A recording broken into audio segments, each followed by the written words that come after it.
two articles came out recently that can change the face of modern entertainment as we see it today. Now, one you probably saw is a Variety article that explains that Disney is looking to expand its outreach towards Gen Z boys, aged roughly 13 to 28, because Disney's recent content has not hit that core demographic as hard as they'd like. Now, it's important to note that the article does mention how both Sony Pictures and Paramount have about roughly the same market share of Gen Z boys as Disney. Now, the other article is about Netflix from The Hollywood Reporter that states that 50% of the people who use Netflix watch anime, to some extent. Now, the usual suspects saw this and reacted as you might expect. No, it's not like we haven't tried to sound the alarm or light the beacon since way back in the Force's female days and way back in the Captain Marvel days, the first shot fired in the MCU. We warned taking male brands that were enjoyed by everyone and turning them into female brands that were enjoyed by no one wasn't a good strategy. And it turns out my good friend Chris Gore, who got a lot of clapback for this quote, was right. Disney turning Star Wars and Marvel from a boy brand into a girl brand will prove to be the costliest decision in movie history. And as usual, the corporate legacy access media finally catches on to what the fans that they loathe so much have been saying years too late. This should come as no surprise. These people have been complaining about the woke Disney mind virus for a decade now, at the very least. That got laughed out of the building a few years ago, and it, along with a few of their own failures, finally convinced someone at Disney, accounting probably, to reverse course on the social justice stories. And of course, anime is the opposite of the woke, obviously. There's a reason people, like in the West, are starting to draw more and more towards, Korean or Japanese filmmaking. It's precisely because it's a bit different from what we get. And that's a good thing. That's why when I went to Anime New York City, I saw a huge poster for the upcoming adaptation of Go For It Nakamura, a manga I actually reviewed years ago on another website. And you can tell it's extremely not woke. Nope, not woke at all. Don't look at the contents of the manga at all. And if you go back to Crunchyroll's Anime Awards, which are voted by Western fans as to what the most popular anime is in a given year, the very first winner was totally not Yuri on Ice, which is, why would something that woke win the award? It's not like it's popular or something, right? Oh, and by the way, it also won the Tokyo Anime Awards that year as well. This year's Tokyo Anime Award Festival has revealed the winner for the country's biggest anime poll that had 257,348 votes this year for what they think is the anime of the year. The poll ended last Thursday, and it is finally revealed that Yuri on Ice has gotten first place with 41,439 votes. Joker Game was second place and came pretty close with 37,552 votes. Look, if there's one thing that the anti-woke grifters understand less than Western media, it's Eastern media. But undeniably, there's something anime is doing right that appeals to a wide audience, Gen Z boys most notably in this equation. So what is that special sauce? I don't think it's easy enough to figure out what it is for every Gen Z guy because everyone's individually has their own tastes, their own personality, their own wants in media. But as a fairly young millennial, I think I can figure it out. Especially as someone who, watches anime, as opposed to many of these grifters who couldn't tell you what the most recent Japanese film they've seen is. Yeah, what is the most recent Japanese film or at least entertainment that you enjoyed so far? What am I thinking of? See, a lot of them would be older ones, like Old Boy, for example. Okay. I really enjoyed that one. I know it's not Japanese, but yeah, probably stuff like that. Crouching Tiger, Hidden Dragon, I really like that, and it's like Chinese, I think. Now, first thing I will say right now, anime is a medium, and as such, there are a lot of great anime and a lot of bad anime. I assure you that isekai slop anime, which, while widely popular, is undeniably of a lower quality than your average blockbuster. There's a reason why, despite hundreds of anime coming out every single year, you usually only hear enthusiasts talking about 15 or 20 different shows, and usually only for while they're airing. Even though they both came out in the same time, no one was hyped for the next chapter of, say, Plus-Sized Elf, as they were for Jujutsu Kaisen, for obvious reasons. But then again, sometimes slop anime does get widely popular. But again, what is my determination of quality? It's all subjective on my perspective.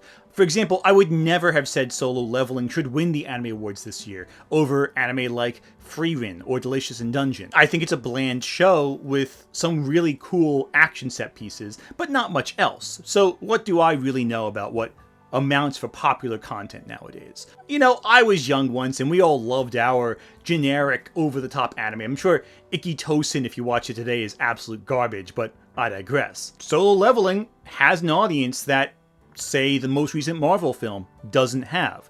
And there's something to that. There's some mechanic to why these shows are so popular. And I think it's important to note that a lot of anime production studios are marketing their anime to an international audience, and many anime creators have bemoaned how corporate oversight has forced certain anime to shift gears to appeal to an international audience. Though before anyone comes in and says how anime is being ruined by the West, don't forget that the far-right party Sensato has declared officially that they want to regulate what anime is made, not based on how much money it makes or how enjoyable it is by the public, but how much it conforms to their ultra-right-wing standards. So let's not pretend for a second that it's Western imperialism ruining anime or anything like that. But at the same time, a lot of older anime creators have bemoaned how modern anime in general, especially the creators, have drawn increasingly from other anime productions as opposed to real life, especially Yoshiyuki Tomino. I'm just saying, Yoshiyuki Tomino did not censor himself when discussing the anime Your Name, Emakoto Shinkai. Of course, everyone knows Miyazaki thinks anime is a mistake, but I think Tomino's comments really illustrate the core issue that the older generation of anime creators have with the modern generation. And that's also not to say that older anime creators don't like modern anime. Recently, Hideki Anno and Eiichiro Oda both gave some early praise to the manga in Shonen Jump, Akane Banashi, which is getting an adaptation later next year. A lot of online content creators will say that anime is the medium with the most creative, most ingenious media coming out today. However, at the same time, many anti-woke grifters have tried taking anime to use as ammunition for their particular culture war. And nowhere is that more clear than when looking at a recent controversy where a male VTuber used a voice changer to sound like a girl and decided to become basically Hatsune Miku if she signed up for a certain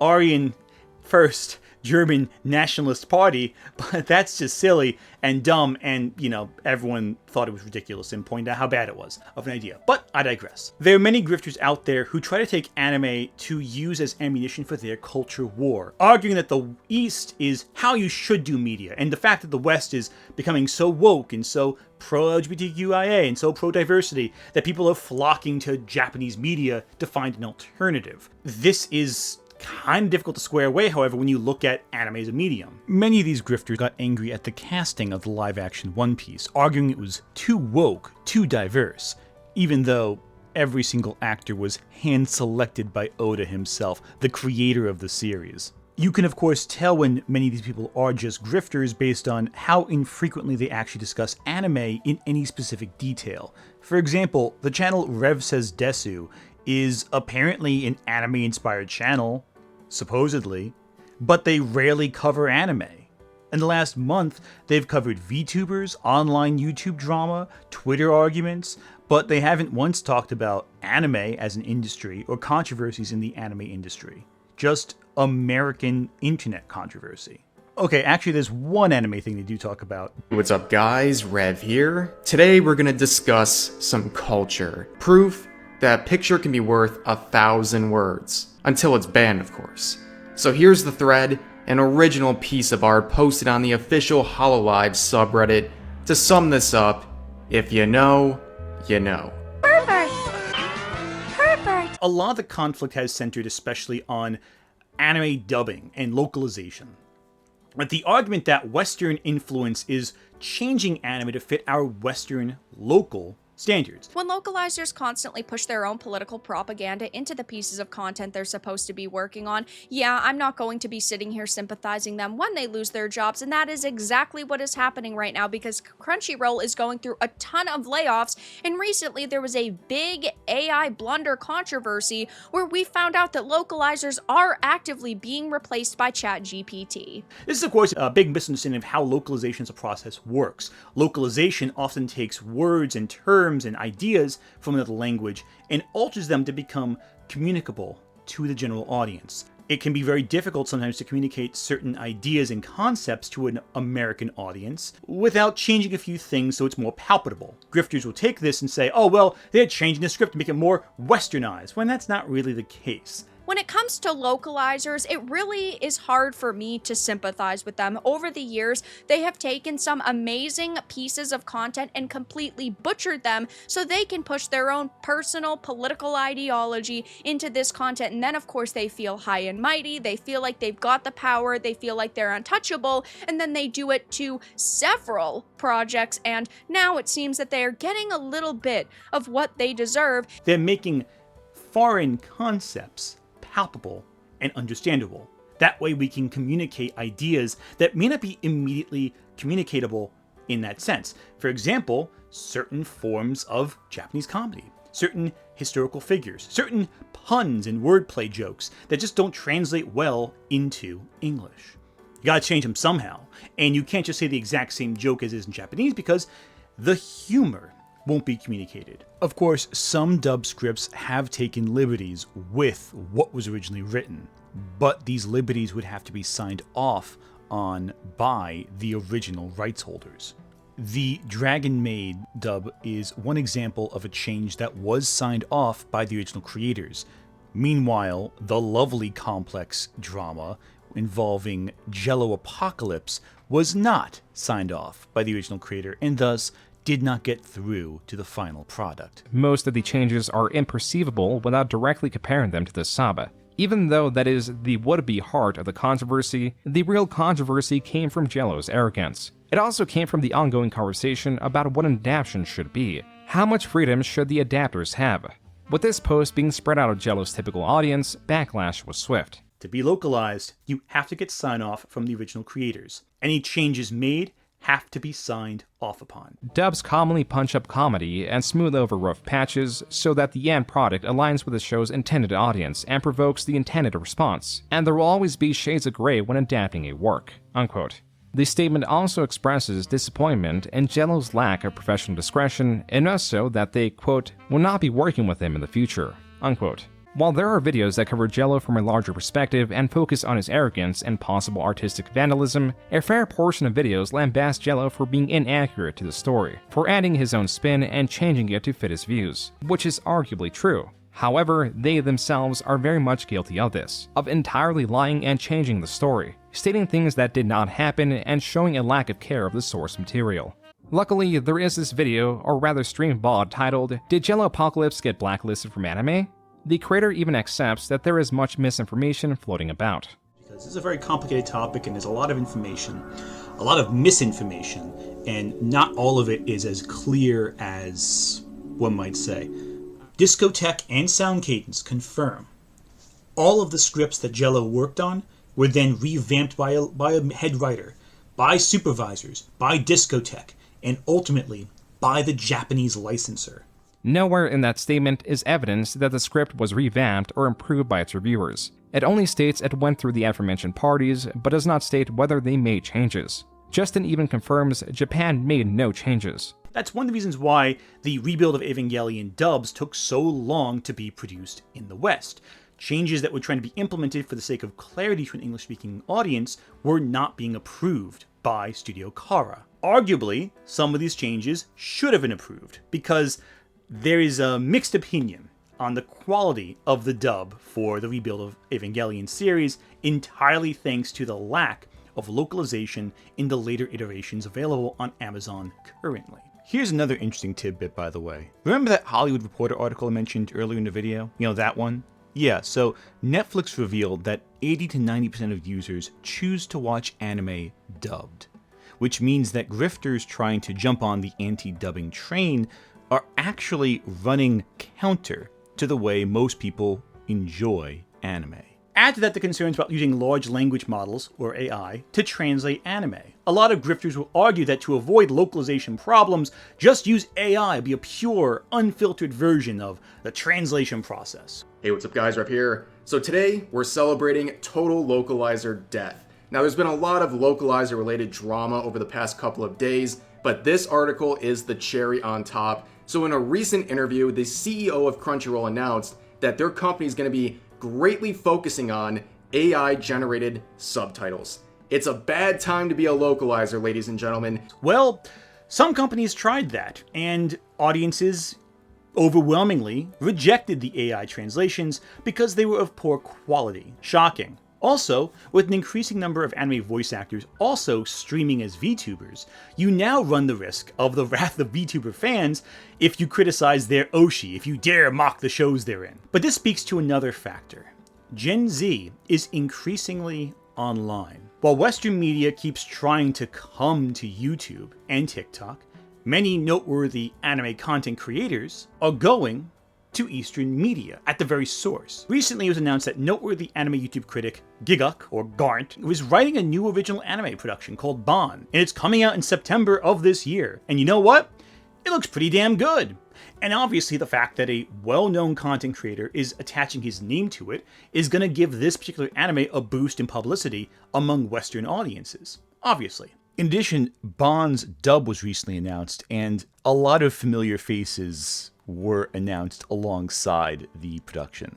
Seadog VA is the ADR director, and Sitsnap, Garnt's real-life wife, is one of the main voice actors in the show. Whether this was done because these are people familiar with Garnt or because they're names that draw attention in the YouTube sphere as periphery to the whole Trash Taste podcast is up for debate. But it's clear that it is part of the show's appeal to Giguk's YouTube audience. But again, that lends to the idea. VTubers, lore video essayists, reviewers, content creators of anime are more attached to the mechanics of the industry than ever before. Many have direct communication with industry veterans. Many are representatives of companies involved with producing and localizing and distributing anime, including Crunchyroll, which has direct ties with Sony. And while we can sit here endlessly to discuss the dangers of this kind of move, how this might impact how certain shows get promoted, what have you, and the quality therein, it's undeniably that Gen Z audiences have more of an in to this medium than they would have ever before previously. Also, manga is easily available online. Tons of animes being made available on streaming services that families already own, like Netflix or Amazon. Publishers like Viz are putting their manga available online cheaply. For comparison, Marvel Unlimited costs about $10 a month. The Shonen Jump app costs $4 a month. Less than half. Now, the Viz Manga app, which is separate from the Shonen Jump app, costs an additional $2 a month. By comparison, DC Universe for a limited plan costs $8 a month, while the full plan costs $13 a month. Even with both the Viz and Shonen Jump apps, you're still getting a better value than DC or Marvel can offer you individually. It's easier than ever to read manga, and that's not even getting into physical releases. Comics published by Marvel and DC cost a lot of money. Manga does not. And there's a lot of reasons for that. For one, a lot of comics are published in full color, while a lot of manga is done black and white with some color splash pages. The first omnibus for One Piece is volumes 1 through 3, right? That can cost you $17, maybe 11 if it's on sale. And that's 300, 400 pages of content. By contrast, let's see what we got here. Volume 1 of Ultimate Spider-Man right here. I bought this for $20. This is a $20 volume. And as you can see, it's a lot less than 400 pages of content. 6 issues, right? That's 6 issues of a comic book. Well, the omnibus has 18, 24 chapters of One Piece. You get more out of a purchase of a manga volume than you do of one of these flippy, floppy trade paperbacks. In some cases, you can just get the entire volume of a manga just in one collection, because sometimes manga are short. So this right here, this is, how many pages is this? By comparison, this volume right here of Azumanga Daioh, the complete works of Azumanga Daioh, it's almost 700 pages. 700 pages, and guess what? We're at the same price as the volume I just showed. In terms of money, this is as expensive as this. I can't imagine why kids don't buy these, but buy these, you know what I'm saying? But also another important element, manga volumes are numbered. Where do you start if you want to read One Piece? You start at volume 1, then read volume 2. Maybe you get an omnibus that collects volumes 1, 2, and 3 together.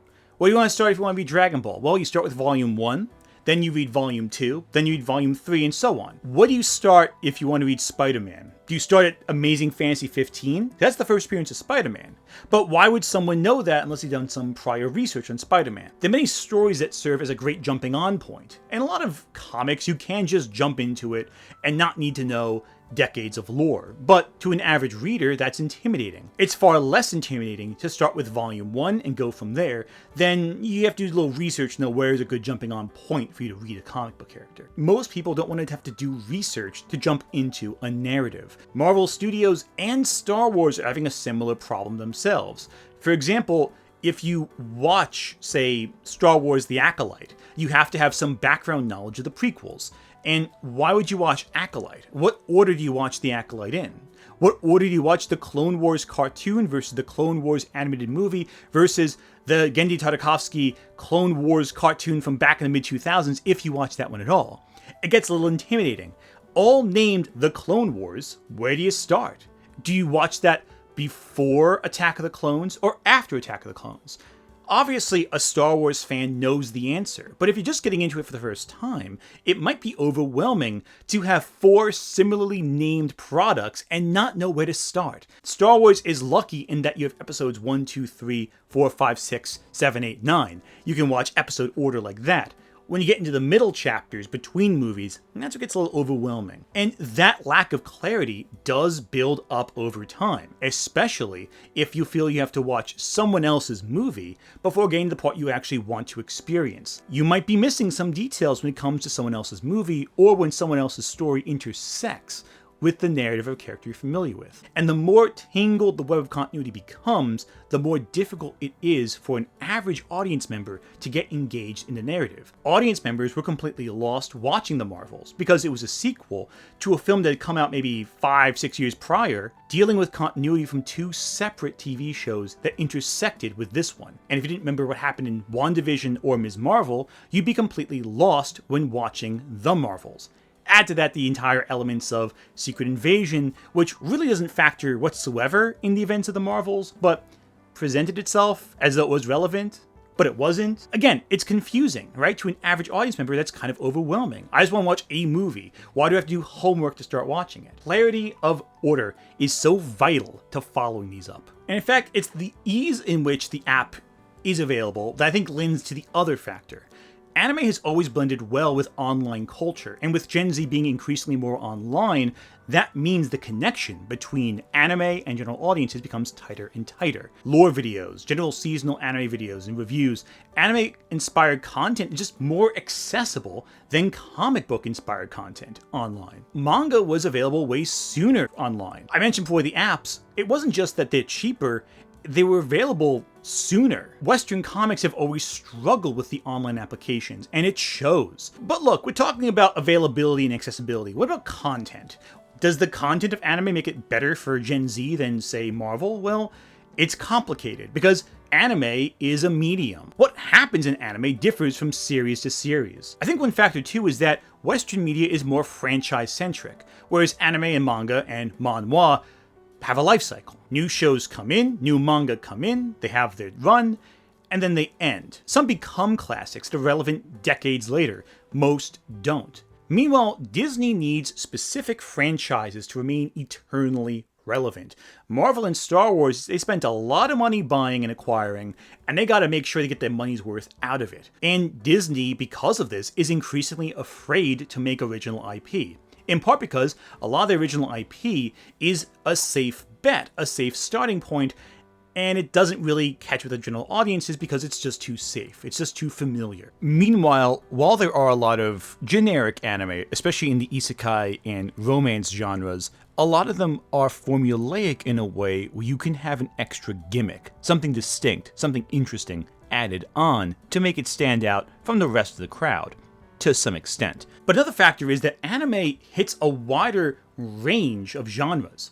Say what you will about the mediocrity of Rent-a-Girlfriend, but it was a romance series that had a ton of grown men reading chapter to chapter. You would have to be deaf, blind, or Helen Keller to have been on anime social media recently and not seen 1,000,001 memes about the new Rent-a-Girlfriend chapter. Romance aimed at men is a huge genre in anime. Meanwhile, it really isn't in the West. I mean, well, there used to be sex comedies. That was the best you got for a while, but not really anymore. Naked Gun just came out, and it's a rare theatrically released comedy. But how many of those do we see anymore? Romance and comedy are both increasingly uncommon among theatrical releases year to year to year.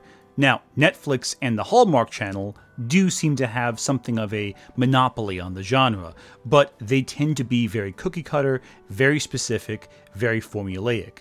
Very rarely will you find something that really pushes the boundaries of what you can do in storytelling. Not like you could in the old days, anyway.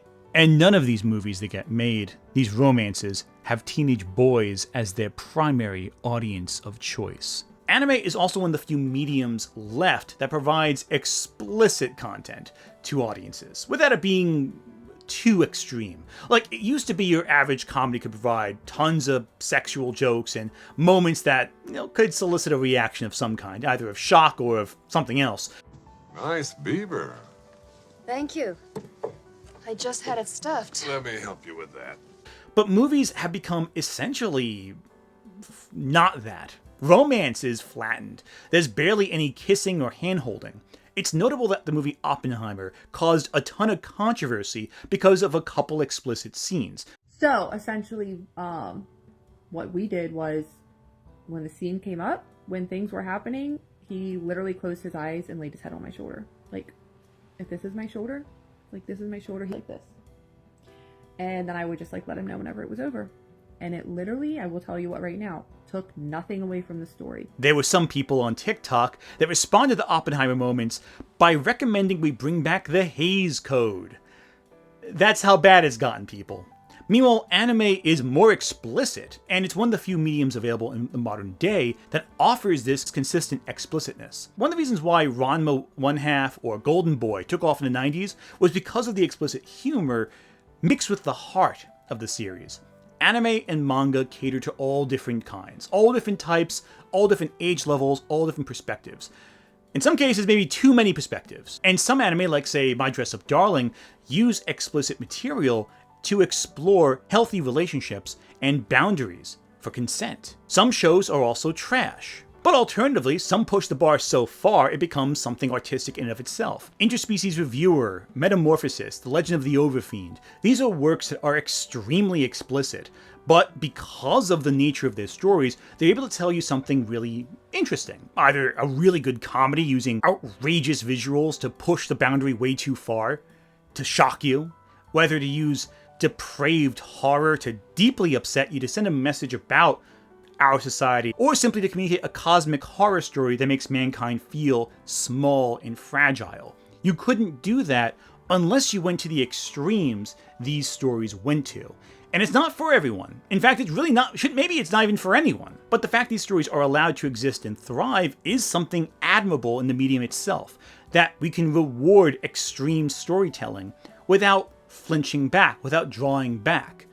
And these titles are not just relegated to weird, obscure movie trivia, but they're celebrated in some cases. Widely so, by mainstream YouTube critics, because of how outrageous they are, because of how much they push the bar. You can't get that with Western media. Not because it's too extreme for our sensibilities, but because no studio would put money into something so outrageous with such a limited potential audience.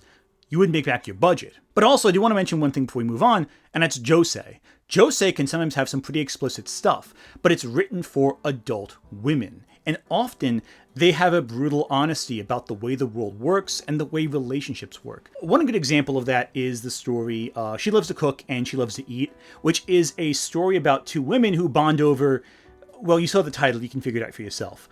And it explores a lot of societal fears of conformity when you simply can't. How do you conform to a system when you just don't align with that system? And of course, there's a cute romance in there too, but The ideas it explores are very serious, and they're externalized through the romance very effectively. Which is a shame, because due to right-wing laws pushed in places like Texas, certain anime may soon be completely inaccessible to their audience. Well, Texas lawmakers are pushing a new bill that could impact artists and anime fans. The goal is to crack down on obscene images involving minors, even if those images are drawn or generated by artificial intelligence. Under this proposed law, if any image appears to show someone under 18 in a sexual way, it could be illegal. Now, supporters, including Lieutenant Governor Dan Patrick, says this bill is about protecting children in the digital age, but the anime community is concerned, saying the bill's broad language could put innocent art and artists in legal jeopardy. Now, the bill, it has already passed out of the Texas Senate Criminal Justice Committee and now heads to the House, where lawmakers could propose their own version. Our Real One Belogan spoke to business owners who support protecting children, but worry the bill's vague language could target art that isn't meant to be obscene. Let me put this in perspective for you. Without qualifiers as to what counts as obscene, it could include anything. It could include a girl wearing shorts that the judge deems slightly too short. It can include any discussions about human anatomy of any kind. It can include Ranma turning into a girl from a boy or whatever. Something that is uncontroversial for 30 years, now all of a sudden illegal.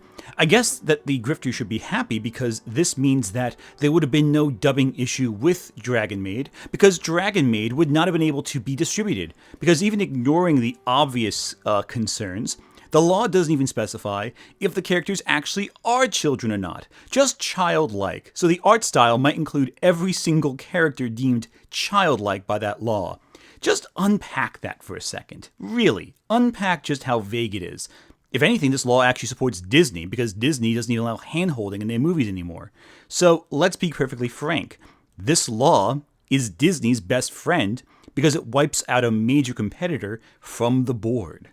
Which makes it really strange how so many right-wing grifters praise anime when actively supporting policies that threaten to kneecap the medium. Some business owners say they're already hearing from out-of-state artists who are concerned about doing business in Texas. Critics argue the bill doesn't define obscene clearly enough, opening the door for art to be misinterpreted. Yeah, I bet they will. And if it passes, what kinds of penalties could people face? I imagine that's written into the bill. Yeah, and these are really, really strict penalties. So anyone who possesses, shares, or creates these images could face criminal charges. The first offense could result in state jail, and people who repeat these crimes could face up to 20 years behind bars. So their solution, even as businesses were actively withdrawing from Texas out of fear of this bill, they decided to pretend nothing was going on. So they're trying to give the impression here that this bill will make it so any content that has a character under 18 who is sexualized will now be banned in Texas. It will be illegal to consume that material, which would outright ban a lot of anime and manga, everything from My Dress Up Darling to even Dragon Ball. Now, of course, this caused a ton of fear-mongering on social media. People are weaponizing this, they're politicizing it, and it's become a huge source of contention and toxicity. And the problem is, it's actually a giant nothing burger, because Dexerto made a clickbait headline and they're trying to mislead you so they can get more traffic on their website. And I think it's very obvious. Okay, Rev, so that means that when Reddit takes down a piece of art, you go ballistic, but when Texas threatens for distributing Dragon Ball manga, you're okay with it. Okay, glad to see where your priorities are.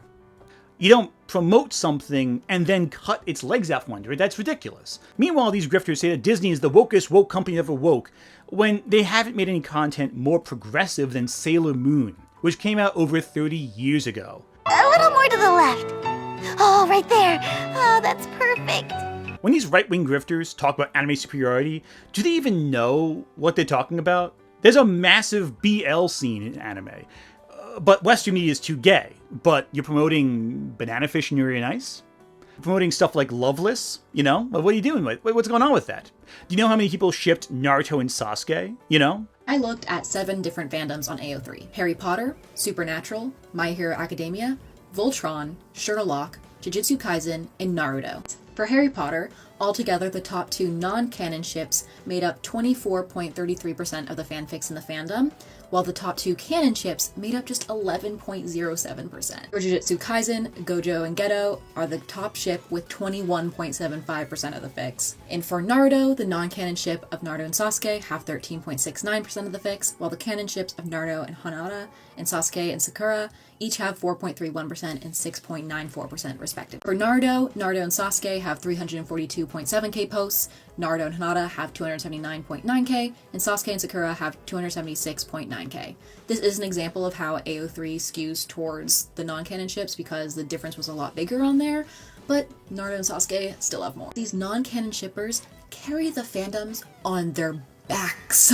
The Fujiyoshis making your 2 faves fuck? Yeah, they're the backbone of your fandom. Without the non-canon ships and their fans, every fan base would be a lot smaller and would not be the same thriving community that you have. And how many people who are part of the industry are members of the LGBTQIA community? Like, for example, noteworthy VTuber Amelie. You guys, no. This was my bio-awakening. This cannot happen. This was the one time where I was like, why the lady hot? When I went to Anime New York City, Amelie's line was about 3 hours long.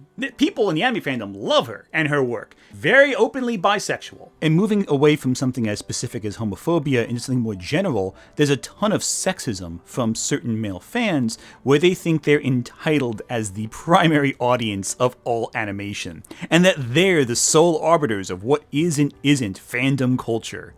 He warned taking male brands that were enjoyed by everyone and turning them into female brands that were enjoyed by no one wasn't a good strategy. And it turns out my good friend Chris Gore, who got a lot of clapback for this quote, was right. Disney turning Star Wars and Marvel from a boy brand into a girl brand will prove to be the costliest decision in movie history. And as usual, the corporate legacy access media finally catches on to what the fans that they loathe so much have been saying years too late. While this argument is prevalent in spaces about Disney media, if this were to happen in anime, you'd see a lot of normies probably nod and agree that this makes sense, but there's someone who disagrees with you on that one. The creator of Gundam himself, Yoshiyuki Tomino, who credits not model kit makers, not action fans, not men at all, but women, but his female fans, for saving Gundam. To quote, "What I want modern-day Gundam fans to understand is that Gundam wasn't nurtured by the play model enthusiasts. It was young women who first came to the after-recording studio, and Gundam is a work that began with their support. And it was a work that had no connection to the popularity of Gundam play models. So I think the most important thing is creating a work that will attract those kinds of girls to it again. I don't think movies as an entertainment industry can succeed without touching on that kind of fundamental portion. The very first fans of the original Gundam were women. Definitely not the play model enthusiasts. With both Gundam and Raideen, of the first fans to be active, 90% were girls. Among a gathering of 1,000 fans, about 100 were boys. Around when the first core ended, young women began to gather to the after-recording studio. It took until much later for male fans to make an uproar, around the time the series got cancelled. I thought, you're late to the party. Female fans and shippers make the core component of fandom. So, to act like young men are really all that important is underestimating the people who are there time and time again. To act like anime exclusively caters to those young men, well, that might be a sign that the most loyal members of the anime fandom are not being catered to. It seems strange to me that you have these grifters talking about how anime is so anti-woke when people involved in production are the exact opposite of what these grifters are promoting. And that's not even getting into the manga creators themselves, like Yu Watase, who is a non-binary creator who has incorporated tons of cross-dressing, tons of queer text in her work since she was in her 20s back in the 90s, with some of the most influential shoujo titles to come out in that era. You would not get the modern isekai genre without Yu Watase. So when a lot of these grifters talk about anime, we can confirm they don't really know what they're talking about. But let's talk for a second about traditional masculinity, because that's important. Because while anime has no shortage of aura-farming badasses, many shonen heroes are outcasts. Luffy from One Piece, the most successful anime manga in history at this point, is basically an asexual pirate who hates all form of authoritarian government and seeks to create a world where all folks are free. Luffy doesn't care who you are, so long as you don't hurt innocent people. That's the protagonist. That's what the story is trying to promote. That's the ideal, that all people have a right to be happy and free. This, by the way, is one of the reasons why the One Piece live-action adaptation is so diverse, to stay true to this idea that all people of all walks of life deserve life, liberty, and the pursuit of their own happiness. You get a lot of grifters saying otherwise. And is that traditional masculinity? I don't know. But then you get characters like Okarun from Dandadan. He's basically a socially awkward dork who starts the story by having his ball stolen. That's no other way to put it. And yet we see him become stronger and grow into a better character without fundamentally changing the core of who he is. It's healthy growth. And for that matter, as one points out to everyone arguing the show is overly sexualized, but do you think it's a coincidence that the aliens who try to assault Momo are dressed like Japanese businessmen? The very people who in Japan are known to grope young women in trains, and that the main characters who are teenagers beat the crap out of them? Anime is heightened wish fulfillment, is what I'm getting at. And while there's some wish fulfillment elements that we as Westerners can identify, there's a lot more that we don't. And to pretend that we understand all of it is a shortcoming, unless we know Japanese culture intimately. And I don't. But I recognize some things more than I think these grifters do, who try to grab onto the anime train as though it's their ticket to promoting an alternative to the Western woke media. They recognize Western wish fulfillment, but miss Eastern wish fulfillment. It goes over their heads quite often. And because of that, it throws in another factor here. Let's talk about male loneliness. The male loneliness epidemic is a term we see thrown around a lot, both in America and in Japan. A lot of men throughout the entire world are deeply, deeply lonely. And that's because of a number of factors. From an inability to form new friendships, or difficulty interacting with people offline, or difficulty finding an attractive partner. And I deeply sympathize people who are going through this. I really do. It's rough out there. And with the world increasingly pushing visions of other people's social circles around you, you may think that you're alone, but you're really not. Everyone goes through the same thing together. But I think one reason why Gen Z boys, I think the biggest reason why Gen Z boys love anime, especially shonen anime, is because it serves as either an expression of their anxieties of being alone, or wish fulfillment for what they wish could happen. You see a lot of these lonely young boys being exploited by the manosphere grifters and the right-wing grifters. That's why I spent so much time talking about them in this video. A lot of right-wing grifters will take boys who are feeling lonely and twist that loneliness into something destructive. It's women's fault that you're lonely. It's the corporation's fault you're lonely. It's the woke mob that's making you lonely. When in actuality, it's not that simple. Anime, though, offers an alternative answer. That loneliness exists, but you can find happiness through friends and self-betterment. That's an attractive message to a lot of people that is inspiring, that raises you up rather than pulls you down. Anime is, by design, perfectly suited to appeal to Gen Z boys undergoing a very unique form of isolation. And again, this isn't a new thing at all. Oh My Goddess back in the day was a hugely popular series for young men. It ran for decades. And even though nothing happened for dozens of volumes to further the relationship between Bell Dandy and, Keiichi was his name? Can you tell I'm old with all these references? Let's go a little more modern. A lot of shonen anime center on relatively weak and vulnerable boys becoming strong, gaining a group of friends that through love and support who care for each other. Dandadan I think is a great example of this recently, but so is My Hero Academia, Black Clover, Demon Slayer, Attack on Titan, all focusing on protagonists who fulfill this fantasy for young boys. A friend group, strength, authority, becoming a man. But I think over time the shows take these in different directions. The stories veer in different paths. Some find satisfying, some find thematically compelling, and some find disappointing. Even Naruto, one of the biggest shonen manga of all time, starts with a main character who's basically a loser.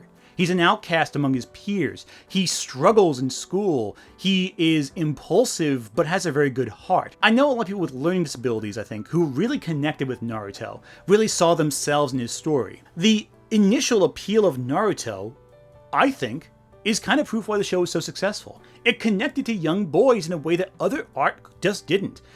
Iron Man is not as immediately relatable to young boys as Naruto is. Why is it a shock that Naruto became so popular? The entire isekai genre is based on wish fulfillment. The idea that you're just a dork who plays video games, but you're the best video game player ever, and you use your knowledge of games to advance and further the plot.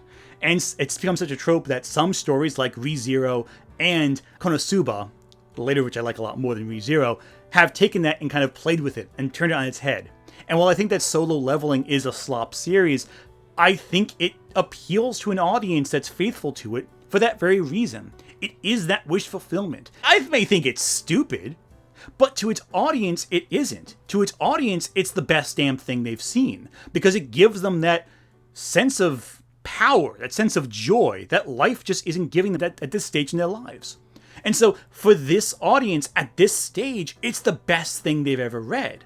It's the most important thing they might have read. It might be what gives them some motivation to get up in the morning. It might be what gives them some perspective on their own lives. Who knows? Art affects us in different ways, and it's clear that anime is influencing people at a core level, saying that you can have the strength to better yourself through self-improvement, through addressing your own flaws and overcoming them.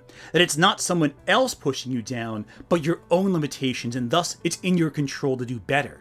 That's a good message to send to kids. It's a great message to send to men. You know, it's a great message. It's better than what you're getting online sometimes, where they blame someone else for your problems, like, you know, the woke people. No, you can do better for yourself on an individual basis. That's an inspiring message to have. Another component of these anime, a dark side. Many shonen anime involve the protagonist confronting and dealing with their darkest impulses, often manifested as some transformation. In all these stories, it's not simply about overcoming an evil nature, but finding a way to exist in balance and in harmony with those darker impulses. It's no shock people love anime. It's no shock that so many bodybuilders love anime, because it speaks to their own path. Athletes love it for that same reason. And there are many anime out there that also address the genuine hazards of loneliness, of isolation. There's the award-winning manga, My Lesbian Experience with Loneliness. Yes, I know it's not about boys, but bear with me on this one. That focuses on the impact of isolation explicitly, of being an outcast. It's a deeply disturbing story that's brutally honest about the author's own life experience, and it's unflinching. Oh, another great example, one of the most popular anime of all time, Neon Genesis Evangelion, brutally deconstructs the core trope of a lonely boy finding a friend group in an apocalyptic scenario to brutal degrees. Meanwhile, Disney stories are so shackled to the hero's journey, they end up focusing too much on externalized conflict without addressing the internalized fear of their protagonists, or, more interestingly, externalizing the internal anxieties to be threats they can overcome. A lot of grifters online, they focus so much on the hero's journey without considering how anime often takes different structures with multiple arcs and multiple viewpoint characters who are all on their own intersecting journeys. Sometimes they overlap, sometimes they don't, that build to larger narratives that externalize interior conflict. The main conflict of works like Trigun and Rurouni Kenshin is not, can the hero beat the bad guy? It's, can they win without compromising their moral integrity in the process? Can they do that? If they've taken an oath never to take a life, can they resolve this extreme conflict without taking a life themselves? That's compelling stuff. There's also one of the greatest manga and anime of all time, Full Metal Alchemist, and the core crux of that series is that the main character, Edward Elric, creates a problem for himself that he has to resolve due to his own recklessness and refusal to listen to the guidelines and rules. And he creates a problem that he has to overcome himself. And that shows the consequences of one's actions. It shows that you may have to take accountability for the damages you may cause, no matter how many good intentions you may have, if you are reckless, if you do not think things through. These are intentionally powerful narratives, and they don't conform necessarily to the hero's journey as we know it, and audiences respond to them. I think no other work especially is as impactful as Berserk. Berserk is one of the all-time great mangas. I have it in every video I have for a reason. It is one of the pinnacles of fantasy storytelling in my opinion, and the whole narrative focuses on a man who is pushed further than any human being ever should. He's on a revenge path, but this revenge brings him deeper and deeper into his own misery. It's a story about finding hope even after descending to the darkest depths that you can possibly reach. And can you emerge from that? Can you still be a person if you're so swallowed up in grief and pain and fear? Is your pain what drives you? Are you trying to avenge wrongs done to others or wrongs done to yourself? You want to talk about the traditional hero's journey? Berserk starts after the initial arc is already concluded. It's the opposite of a hero's journey. It completely turns it on its head. Yet, it's a powerful work of fiction. And you'll see a lot of people who don't understand Berserk argue it's an example of the hero's journey, or it's an example of traditional masculine storytelling, when it's a story where a man, in his first intimate moment with a woman, flinches, recoils because of trauma done to him. It's a story about pain. It's a story about true pain. Not simply the kind you watch in movies, but true soul-rending agony. These are all just a few examples of manga that deal with themes way deeper than just, can the hero save the day and stop the bad guy? It's way more profound than that, because the bad guy represents some deeper idea. You know, I've talked a lot lately about the problem of themes in movie criticism, and the tendency of today's reviewers to overlook a movie's objective flaws, rather than exercising some actual brain power to understand why its functional elements don't work. You! Shut up! You! Keep talking. And people online hate the idea of themes. They hate the idea of things meaning something deeper than what they really are saying, but it's so vital to understand these stories are telling deeper, more compelling messages than you can possibly know. And how do we respond to that? Well, how does Hollywood respond to that? They make it simple. They make it something they can understand. They make it something they can relate to. A traditional narrative. Hollywood has turned anime into movies before with very few successes. I think Alita Battle Angel is a success, but it's also a very unorthodox movie. Speed Racer did, but again, not traditional. The Death Note movie, not very good. Netflix has a ton of live-action anime adaptations that are really bad, is the best way of putting it. And are they going to look to anime for inspiration? Maybe. They might do that again. They did it back in the 2000s for a bit. Some movies like The Matrix draw heavily from films like Ghost in the Shell. But The Matrix was made by the Wachowskis, oddballs, outcasts, who kind of rejected the traditional means of storytelling. Most Hollywood companies will not do that. They'll force the complicated and amorphous into a box they can readily understand and miss out on what really makes these stories so compelling. And of course, there are a lot of people who jump on this train of using anime as a tool against a company they dislike for whatever reason. Even though they might express explicitly, they don't give a shit about the anime or the people who make it. There are so many anime and manga creators who die producing the work that we love, and you'll see people dismiss that, mock it even. And that's ethically wrong. That's infuriating to me. Why is anime winning over Gen Z? Well, it's because anime tells very sincere stories that they can connect to. Even Your Name, which I started off making fun of with Tomino's comments on it, it connected to its audience because it spoke about a real topic that they found impactful. Their sense of isolation, their sense of a need for belonging to someone else, their sense of identity. These works are drawing audiences away from more traditional blockbuster institutions, not because necessarily they're not woke, but because they're more sincere. And that sincerity is something a lot of modern Hollywood is lacking. Yeah, probably stuff like that. Crouching Tiger, Hidden Dragon, I really like that. And it's like Chinese, I think. But yeah, like it's